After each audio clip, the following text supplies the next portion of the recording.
ሰላም ጤና ይስጥልን የተከበራችሁ የዩቲዩብ ቻናላችን ቤተሰቦች፣ በዛሬው መረጃ ጊዜ ብትሰሟቸው መልካም ይሆናሉ ካልናቸው መረጃዎች መካከል የጭካኔ ተኩስ እየተተኮሰብን ነው ሲሉ አርበኛ ዘመነ ካሴ ተናገሩ።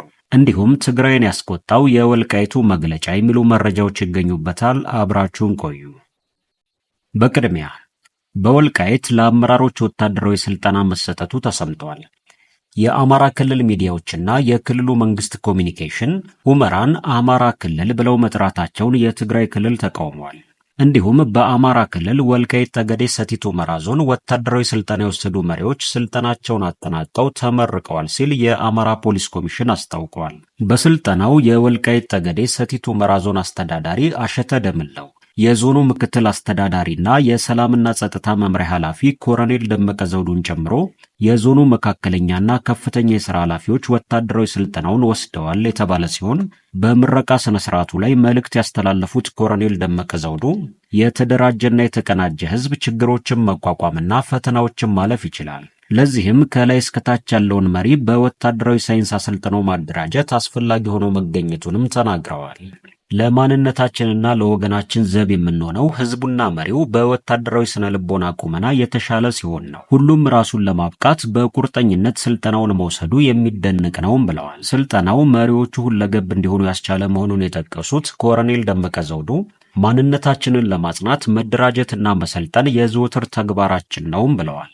ዋና አስተዳዳሪው አሸተ ደምለው በበኩላቸው ከአባቶቻችን በወረስነው አርበኝነት መሰረት በሐሳብና በብረት ትጥቅ መጠናከር የተከዜን አዳኝ ትውልድ ግብ ማሳካት ነው ብለዋል። የዚህ ትውልድ ተልዕኮ ለመጪው ትውልድ ነጻነትን እንጂ ተሻጋሪ ዕዳ አለማውረስ መሆኑን ያስረዱት አስተዳዳሪው እውነታችንን መላው የኢትዮጵያ ህዝብ የሚረዳው ቢሆንም ማንነታችንን በኃይል ለመንጠቅ ከሚሞክር ኃይል ራሳችንን የመከላከል መብታችንን ለመጠቀም እንገደዳለንም ብለዋል።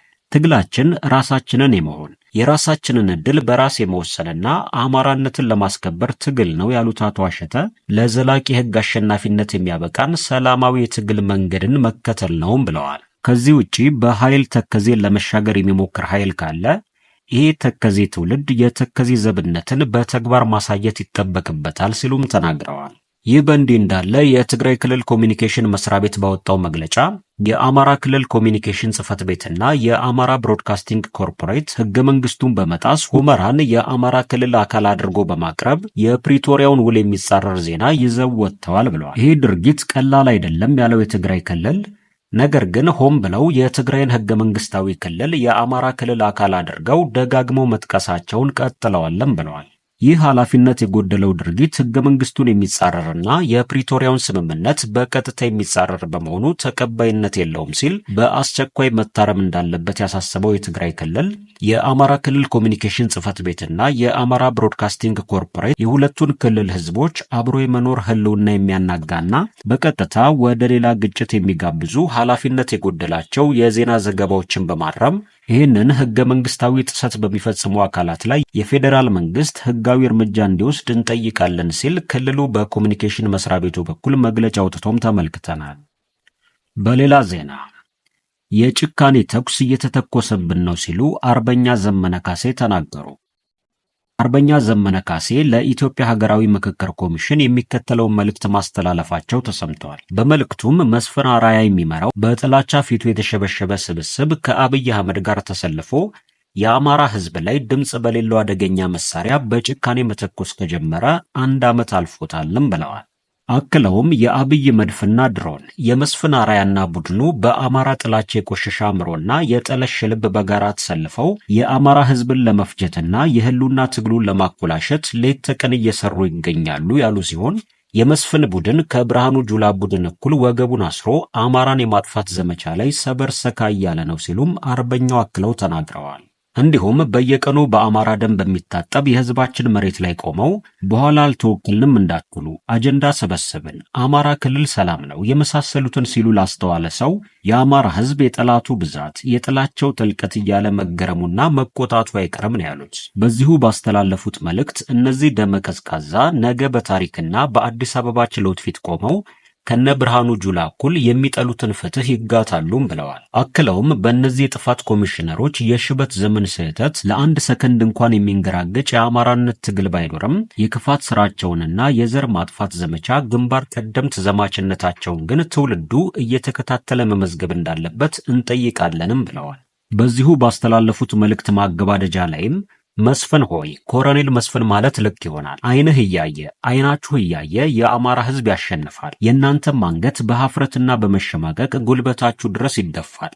ያንኑ አንገታችሁን ይዘን ሕዝብና ፍትህ ፊት እናቆማችኋለንም ብለዋል። ከዚሁ ጋር በተያያዘ 114 የአድማ ብተና አባላት ከነሙሉ ትጥቃቸው ደብዛቸው መጥፋቱ ተነግሯል። መከላከያ ሰራዊቱ ከነሙሉ ትጥቃቸው የጠፉት 114 የአድማ ብተና አባላትን ለመያዝ በከባድ መሳሪያ ታግዞ አሰሳ እያደረገ ነውም ተብሏል። የአገዛዙ ጦር በከባድ መሳሪያ ታጅቦም በበርካታ ወታደራዊ ተሽከርካሪዎች ተጭኖ ሲጓዝ በፋኖ ኃይሎች የደፈጣ ጥቃት ተፈጽሞበታል ያሉት የአካባቢው ምንጮች በጥቃቱ ሰብአዊና ቁሳዊ ጉዳት ደርሶበታልም ብለዋል። በተመሳሳይ ከዳንግላ ከተማ በቅርብ ርቀት በምትገኘው ጉንድሬ አካባቢ በተፈጸመ የደፈጣ ጥቃት ከባድ ጉዳት ደርሷል ሲሉም የአካባቢው የመረጃ ምንጮች ተናግረዋል። በትላንትናው ዕለት በተፈጸመው በዚህ ጥቃት በፓትሮል ተሽከርካሪዎች ላይ የነበሩ 10 የአገዛዙ ወታደሮች መገደላቸውን እንዲሁም አሽከርካሪውን ጨምሮ ሌሎች ወታደሮች ደግሞ መቁሰላቸውን ነው የመረጃ ምንጮቹ የተናገሩት። በተያያዘም በምስራቅ ጎጃም ዞን ጎንቻ ቀጠናም የፋኖ ኃይሎች በአርጃኖ አካባቢ ከበባ ውስጥ ማስገባታቸውን ተከትሎ የአገዛዙ ጦር ጊዜያዊ የጦር ካምፖቹን ለቆ መሸሹን የአማራ ፋኖ በጎጃም አስታውቋል። በሽሽት ላይ የነበረው የአገዛዙ ሰራዊትም አቦ ጫካ የተባለ ቦታ ላይ የደፈጣ ጥቃት ተፈጽሞበት 8 ወታደሮች ተገለውበታልም ነው የተባለው። በተመሳሳይ በጎዛመን ወረዳም በቦቅላ ቀጠና በርካታ የሚሊሻ አባላት ከወጀል ከተማ በፋኖ ኃይሎች ተይዘው መወሰዳቸውም ተሰምተዋል። በምዕራብ ጎንደር ዞን ቋራ ወረዳ ዛሬ ከፍተኛ ወታደራዊ እንቅስቃሴ እንዳለም ተሰምቷል። በተለይም በሽንፋ ከተማ ዙሪያ ድባባና ደለሎ አካባቢ አገዛዙ የእግረኛና የሜካናይዝድ ጦሩን እያንቀሳቀሰ መሆኑን ተከትሎም ከፋኖ ኃይሎች የአጸፋ ተመሳሳይ ዝግጅት ይታያል ሲሉ ነዋሪዎች ጨምረው ተናግረዋል። በቀጠናው የሚስተዋለው ወታደራዊ ውጥረት በየትኛውም ጊዜ ወደ ውጊያ ሊያመራ ይችላል በሚል ነዋሪዎችን ስጋት ላይ መጣሉም ታውቋል። በትላንትናው ዕለት በሽንፋ ከተማ አቅራቢያም የከባድ መሳሪያ ድብደባ ሲፈጽም የዋለው አገዛዙ ዛሬም እግረኛ ሰራዊቱን ጭምር እያንቀሳቀሰ ይገኛል ሲሉ የመረጃ ምንጮቹ አክለው ተናግረዋል። ክቡራን አድማጮቻችን ለሰዓቱ ብታደምጧቸው መልካም ይሆናሉ ያልናቸው መረጃዎች ይህንን ይመስላሉ። በሌላ መረጃ ተመልሰን እስከምንገናኝ ድረስ መልካም ቆይታ